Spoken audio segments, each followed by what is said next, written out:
hawa maharusi wetu wao ndio wenyeji. Basi kwa kutumia nafasi hiyo sasa niweze kukaribisha, tunaanza na bwana harusi Mr. Albert aweze kufanya utambulisho mfupi. Baada ya hapo atamkabidhi mic ubavu wake Mrs. Albert naye aweze kutoa utambulisho mfupi. Mr. Albert, karibu sana ndugu yangu. Asante, tumsifie Yesu Kristo. Bwana Yesu asifiwe. Assalamu alaikum. Asante. Kwanza naanza kwa kumtambulisha mke wangu kipenzi.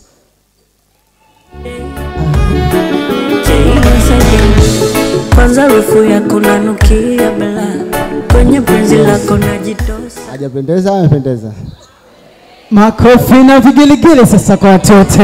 Ewa. Kwa majina anaitwa Agata Celestine Mganga. Huyu ndo ametufanya pia tuwe pamoja hapa.